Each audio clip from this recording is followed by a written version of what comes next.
Welcome to Ethoria Channel. You've learned to see the illusion of free will. You've begun to recognize your emotions as natural phenomena following discoverable laws.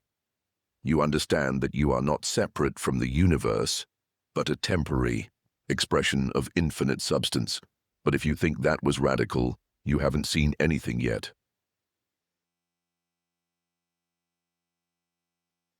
Because what I didn't tell you in our first journey together is this.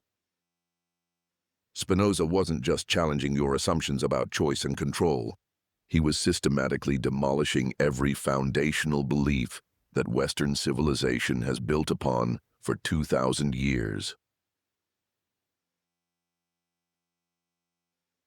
What if everything you've been taught about good and evil, sin and redemption, punishment and reward is not just wrong, but psychologically destructive?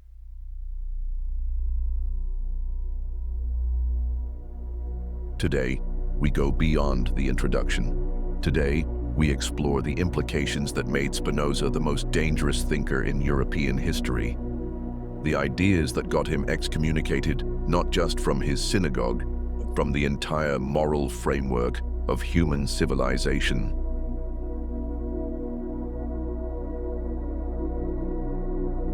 You're about to discover why emotional liberation isn't just about feeling better. It's about seeing through the deepest lies that keep humanity trapped in cycles of guilt, fear, and unconscious reaction.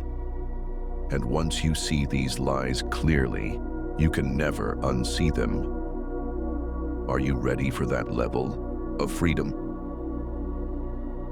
The ontological earthquake. Let's start where the first video ended, with the recognition that you are not separate from God, nature. But most people, even those who intellectually accept this, still don't grasp what this actually means for every aspect of human experience. If you are a mode of infinite substance, if your thoughts are literally God's thoughts temporarily organized through your nervous system, if your emotions are cosmic forces expressing themselves through your particular configuration of matter and energy, then what happens to the entire structure of personal responsibility?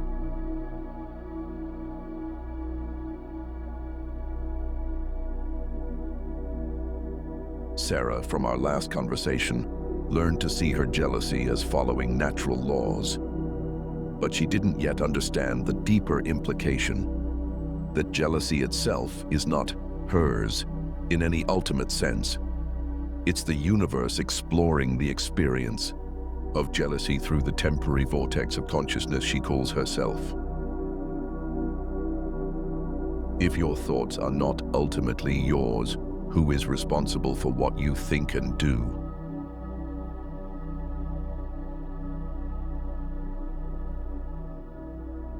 This is not a philosophical game.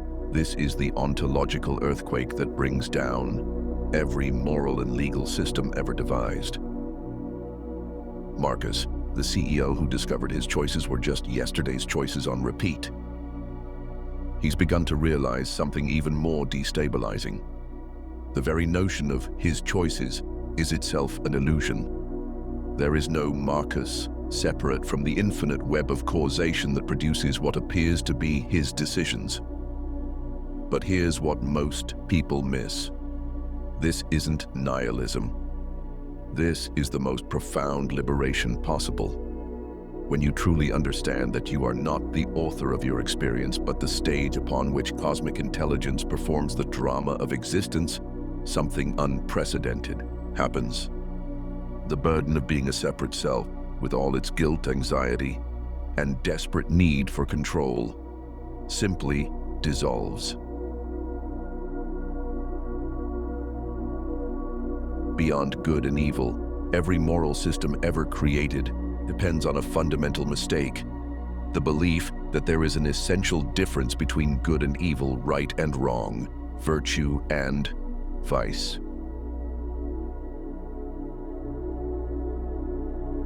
Spinoza saw through this immediately. good and evil are not metaphysical realities. They are human projections based on inadequate understanding of the causal processes that govern all existence. Here's what that actually means. When someone commits what we call a horrible act, when they lie, steal, betray, or harm others, they are not expressing some essential evil nature. They are operating from confused ideas about what will enhance their power and well-being. What if every harmful action is ultimately an expression of ignorance rather than evil?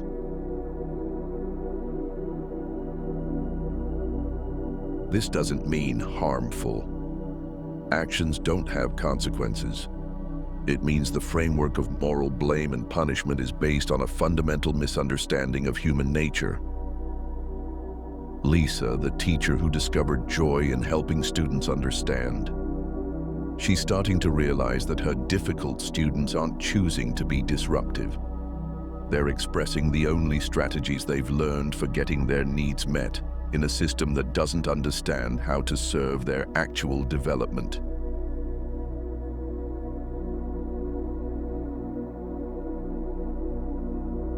When you see clearly that everyone is always doing the best they can, given their current level of understanding and the constraints of their circumstances, blame becomes as impossible as being angry at gravity for making things fall. This is not moral relativism. This is moral clarity of the highest order. The actions that enhance life become naturally attractive. The actions that diminish life become naturally repulsive. Not because of external commandments, but because you recognize yourself in everything and everyone around you.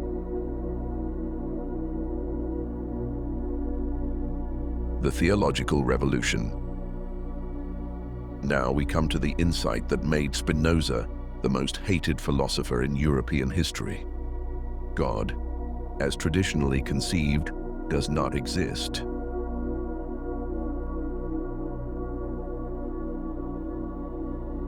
Not because there is no divine reality, but because the God of traditional religion, a supernatural being separate from creation, making arbitrary decisions about who deserves salvation and who deserves damnation, the projection of human psychology at its most confused and fearful.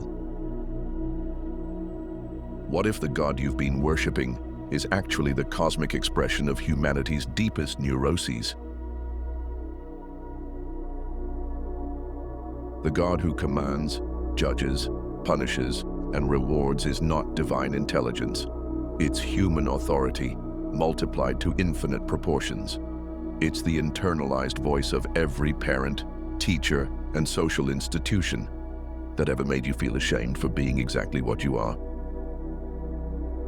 David, processing his divorce as a debugging exercise, he's discovering that much of his emotional programming came from trying to please a God who is essentially his father's disapproval, magnified to cosmic scale.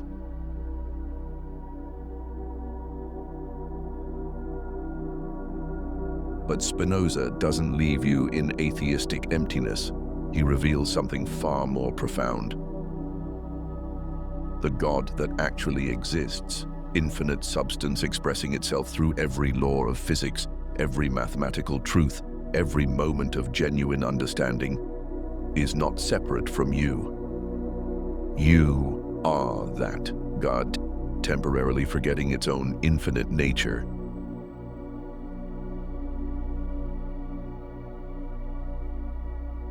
This God doesn't need your worship. This God is your capacity for clear thinking, your recognition of beauty, your natural compassion for other expressions of the same cosmic intelligence. Prayer becomes meditation. Worship becomes understanding. Salvation becomes the recognition of what you have always already been.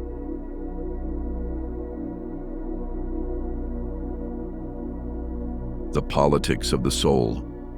If moral categories are human projections and God is not a supernatural judge, what happens to the entire structure of human society?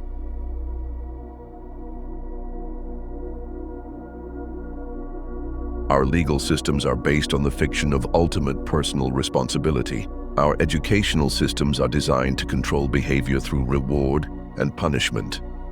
Our economic systems depend on the assumption that people are naturally selfish and need external incentives to cooperate.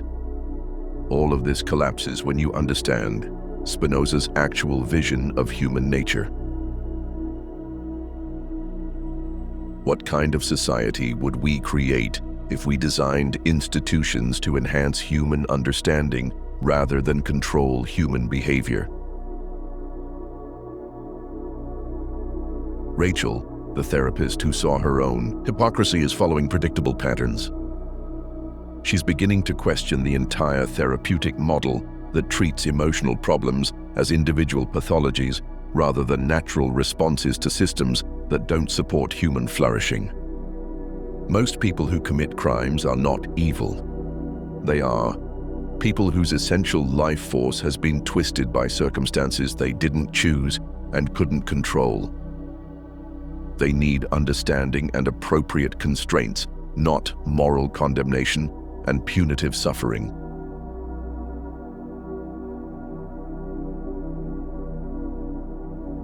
Most people who achieve great things are not heroes deserving special praise. They are people whose life force happened to be channeled through circumstances that supported their natural development.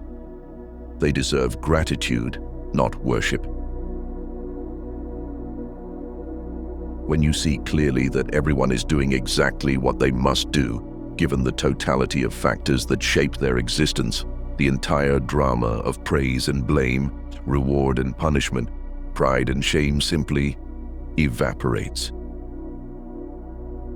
What remains is practical wisdom, the recognition of which actions enhance life and which diminish it, and the skillful means to encourage the former, while preventing the latter. The transformation of suffering. You've learned that suffering can be transformed into understanding. But at the advanced level, Spinoza offers something even more radical: the recognition that suffering, properly understood, was never actually suffering.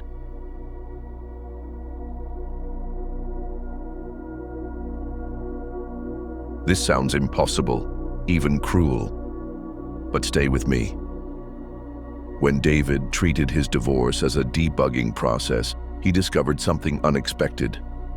The experience he had labeled devastating heartbreak was actually the precise mechanism by which his consciousness was reorganizing itself around a more adequate understanding of love, relationship, and his own nature.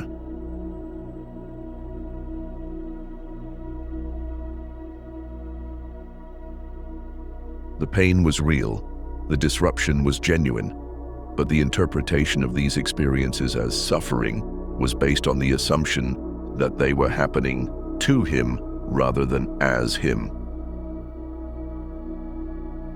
What if every experience you've labeled as suffering is actually the universe healing itself through your specific configuration of consciousness?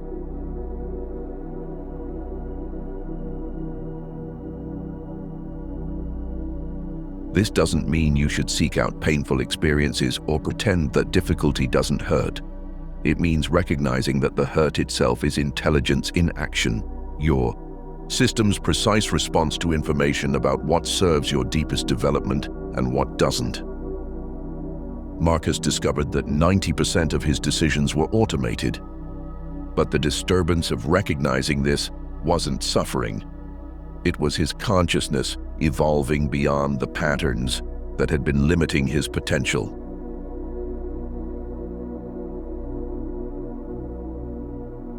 When you understand yourself as a temporary expression of cosmic intelligence, every experience, pleasant or painful, easy or difficult, reveals itself as necessary feedback in the universe's project of understanding itself more completely. The suffering was never in the experiences themselves. It was in the resistance to what the experiences were teaching. The illusion of moral responsibility. This is where most people's minds completely break. You have never been morally responsible for anything you've ever done.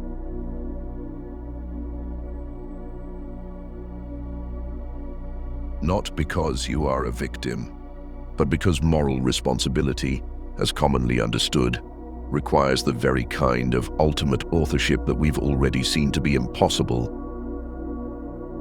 You didn't choose your genes, your childhood, your cultural conditioning, your neurochemistry, or the infinite web of circumstances that shaped every decision you've ever made. And you didn't choose not to choose them either.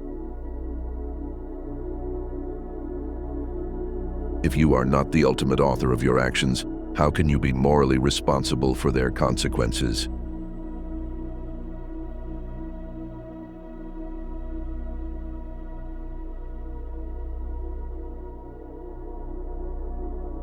Sarah's jealousy followed natural laws, but those laws themselves were not chosen by her.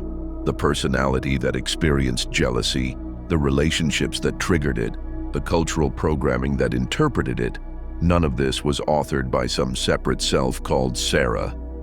But here's the paradox. Recognizing that you are not morally responsible doesn't make you passive or amoral. It makes you infinitely more responsive.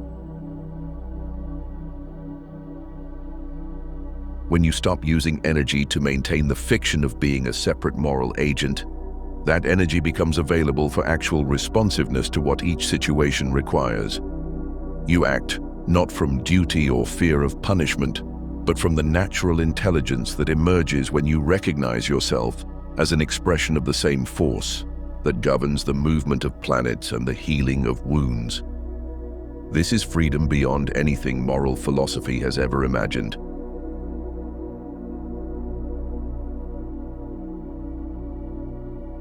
The death of the self.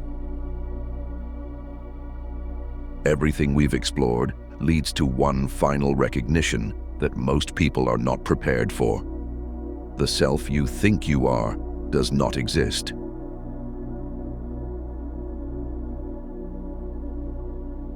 Not in the way you understand it. Not as a permanent separate entity that has experiences, makes choices, and persists through time. What you call yourself is more like a whirlpool in a river, a temporary pattern of organization in the flow of cosmic intelligence, no more permanent or separate than a wave is from the ocean. What remains when you stop believing in the reality of the person you think you are?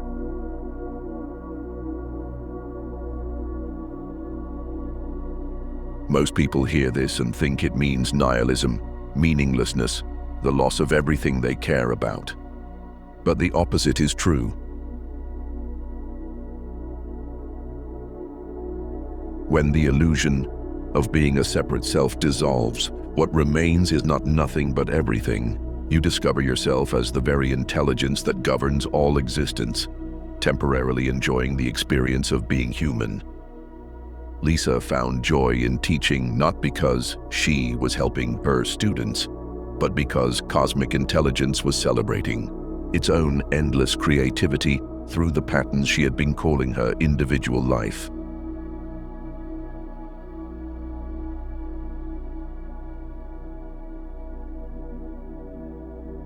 David's debugging process revealed that there was never a separate David to be broken by divorce. There was only the universe exploring the experience of relationship, dissolution, and restructuring through the temporary organization of matter and energy he had been calling his personal identity. This is not loss. This is the most profound homecoming possible. The new emotional landscape. When you no longer believe in ultimate moral responsibility, when you see through the illusion of the separate self, when you recognize every experience as cosmic intelligence in action, your entire emotional landscape transforms. Guilt becomes impossible, not because you become callous, but because you recognize that everything you've ever done was the only thing that could have been done given the totality of conditions that produced it. Pride becomes unnecessary, not because your achievements don't matter, but because you recognize them as expressions of the same cosmic creativity that produces sunsets, symphonies, and the laws of mathematics.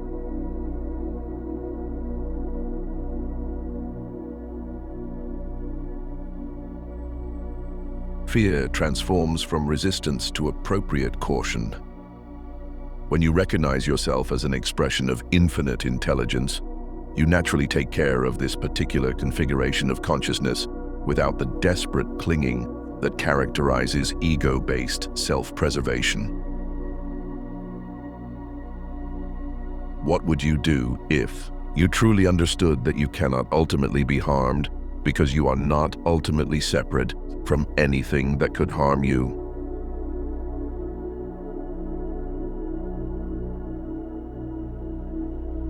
Anger becomes curiosity.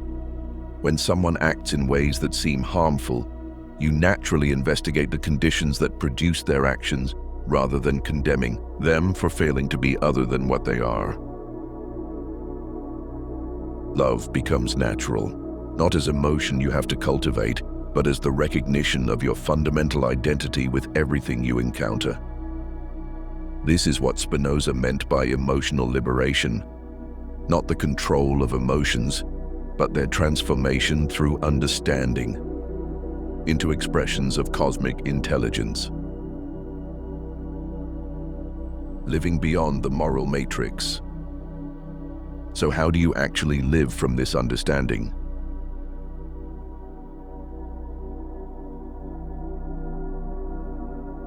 The answer is both simpler and more complex than most people expect. You don't suddenly become a saint. You don't transcend all human needs and desires. You don't float above the ordinary concerns of human existence. You become more human, not less. But your humanity is no longer contracted around the fiction of being a separate self, trying to get something from life. It expands to include your recognition of yourself as life itself, temporarily exploring what it's like to be human. Rachel stopped trying to fix her clients and started recognizing them as expressions of cosmic intelligence, working through whatever healing process their particular configuration required.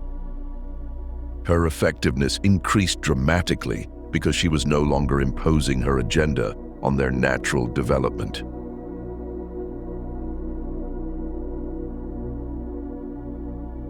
Marcus stopped trying to optimize his choices and started paying attention to the intelligence that was naturally making choices through his particular nervous system.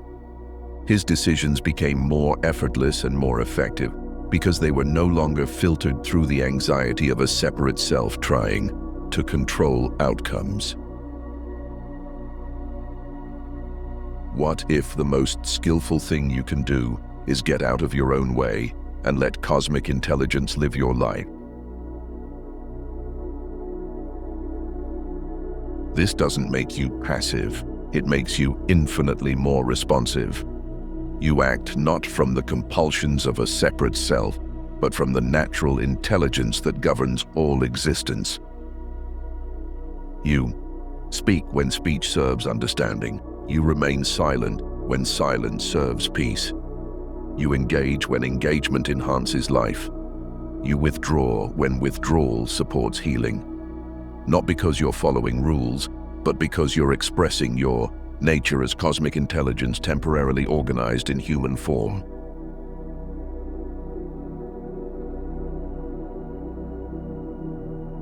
The politics of liberation.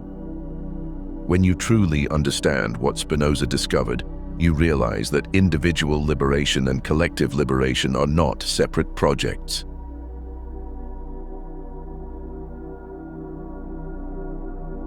Every person who sees through the illusion of separate selfhood, who stops operating from the fiction of ultimate moral responsibility, who recognizes themselves as expressions of cosmic intelligence, Such a person becomes a healing presence in the world.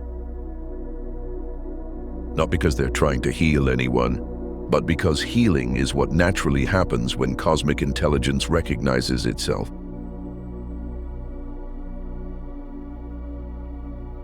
The systems that depend on fear, guilt, and the manipulation of separate selves cannot function when people stop believing in the reality of separate selves.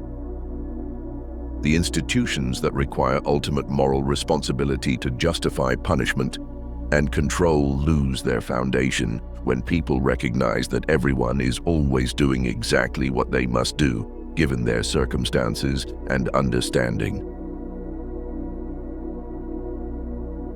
What kind of world becomes possible when enough people recognize themselves as temporary expressions of infinite intelligence?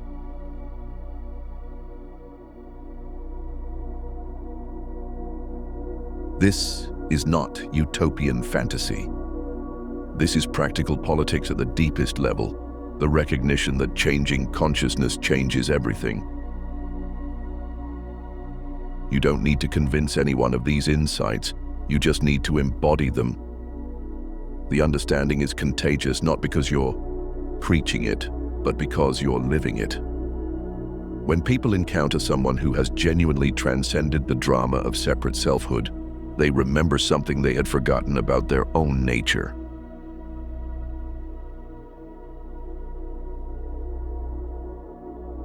The challenges of integration. Let's be completely honest about what this path requires. Understanding these insights intellectually is one thing. Integrating them into your lived experience is something else entirely. Most people go through periods of what we might call spiritual emergency, as these recognitions begin to destabilize their entire sense of reality. When you really see that you're not ultimately responsible for your actions, you might initially feel unmoored, directionless, as if the ground has fallen away beneath your feet. When you recognize that the self you've been trying to improve doesn't exist in the way you thought, you might experience a kind of existential vertigo. What if the very process of awakening to your true nature temporarily destabilizes everything you thought you knew about how to live?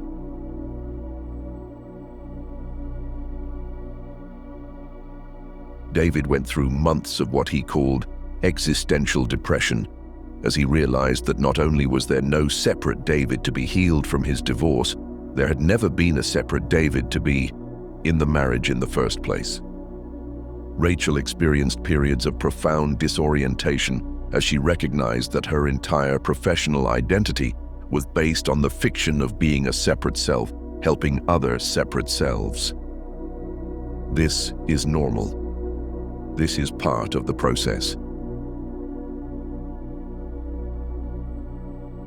The old structures of meaning have to dissolve before new ones can emerge. The familiar landmarks of separate selfhood have to disappear before you can navigate by the deeper currents of cosmic intelligence. But here's what nobody tells you. On the other side of this dissolution is a freedom and naturalness that makes every moment of difficulty worth it.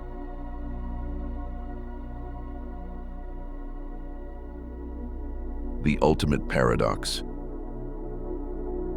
Here's the final teaching that most people miss. You cannot become what you already are.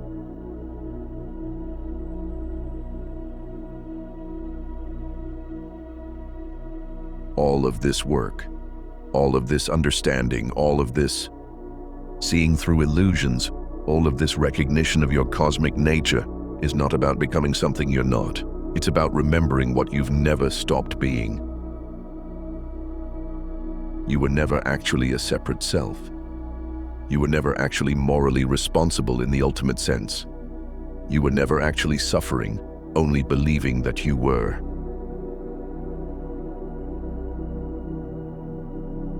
What if enlightenment is not an achievement, but a recognition of what was always already the case?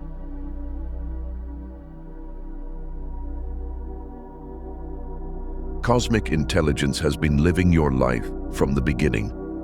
You've just been adding the unnecessary drama of thinking that someone called you was supposed to be in charge of it. Sarah's jealousy was always cosmic intelligence exploring jealousy. Marcus's automated decisions were always cosmic intelligence operating through particular neurological patterns. David's heartbreak was always cosmic intelligence restructuring itself through the experience of relationship. Nothing needs to be fixed because nothing was ever broken.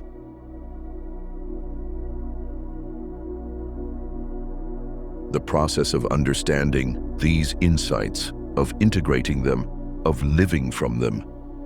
This is cosmic intelligence playing the game of forgetting and remembering itself. You are not becoming enlightened.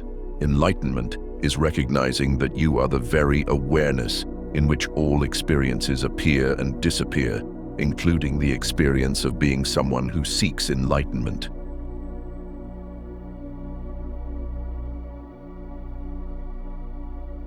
The practical implications. So what does this mean for how you actually live from day to day?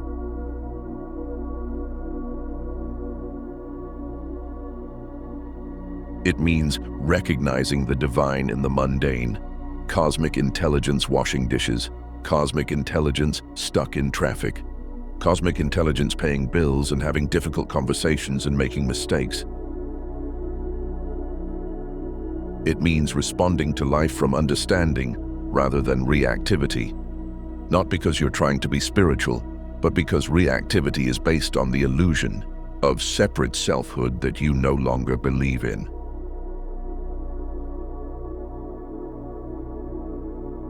When someone criticizes you, instead of the old pattern of defense or attack, there's simply curiosity about what this interaction is teaching, what it's revealing, how cosmic intelligence is using this moment for its own mysterious purposes. When you succeed at something, instead of pride or anxiety about maintaining success, there's gratitude for being the instrument through which cosmic creativity expressed itself in this particular way.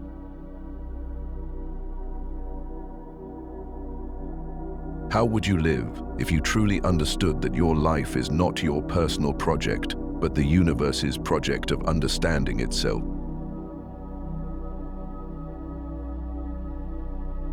This doesn't make you passive or fatalistic.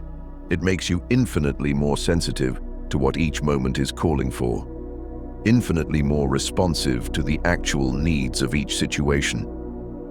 You become a conscious collaborator with the forces that govern existence rather than an unconscious victim of them. This is what Spinoza meant by freedom, not the ability to control outcomes, but the capacity to participate consciously in the cosmic intelligence that determines all outcomes. Beyond human. At the furthest reaches of Spinoza's vision lies a recognition that even the concept of human is a temporary organizational principle rather than a fixed reality.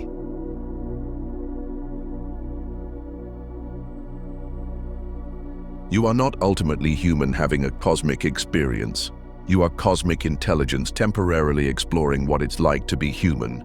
But human itself is not a separate category. It's one of the infinite ways that cosmic intelligence organizes itself for the purpose of experience and understanding.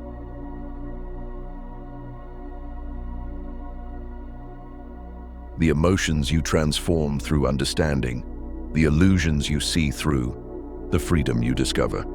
These are not human achievements. They are cosmic intelligence recognizing its own nature through the temporary lens of human experience. What if human consciousness is the universe's way of becoming conscious of itself? Every insight you have is cosmic intelligence having an insight about itself.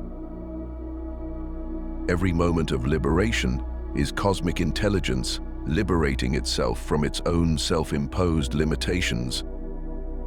Every recognition of interconnectedness is cosmic intelligence remembering its own unity. Every transcendence of moral categories is cosmic intelligence seeing through its own projections. You are not just in the universe. You are the way the universe is present to itself. The path of emotional liberation through understanding is cosmic intelligence healing its own apparent fragmentation, seeing through its own apparent separation, recognizing its own eternal nature through the temporary drama of human experience. This is what you are. This is what you have always been. This is what you could never stop being.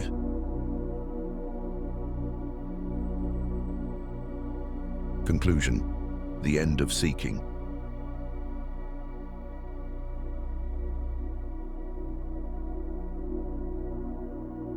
We have traveled to the furthest reaches of what understanding can reveal. We have seen through the illusions of separate selfhood, moral responsibility, and cosmic separation. We have recognized ourselves as temporary expressions of infinite intelligence. But here's the final paradox. None of this changes anything, and it changes everything.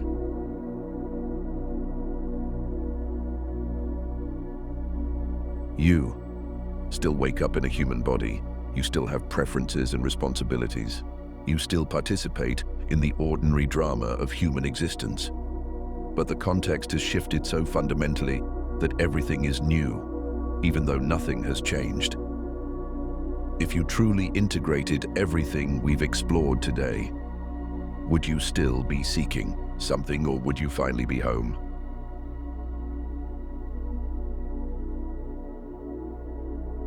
The seeking was always cosmic intelligence seeking itself. The finding is cosmic intelligence recognizing that it was never lost. The problems you thought you had to solve were cosmic intelligence exploring what it feels like to have problems. The liberation you thought you had to achieve is cosmic intelligence recognizing its eternal freedom.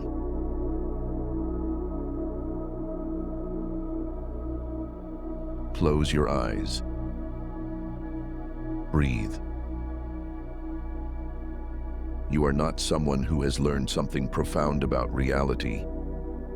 You are reality, recognizing its own profound nature through the temporary lens of human understanding. If this exploration cracked something open, if it revealed even a glimpse of what you really are beneath the story of who you think you are, share it with someone who's ready for their mind to be completely blown. Or just let me know in the comments that you saw it, that you felt it, that for a moment the seeking stopped and the finding began. These words don't exist to be consumed. They exist to be lived, to be embodied, to be the bridge between forgetting and remembering what you've always already been. Subscribe for our next journey into the heart of existence itself, because this is just the beginning of what becomes possible when you stop believing in the illusion of separation. This isn't the end of your seeking. This is the recognition that you are what you were seeking. The return to what you never left begins now.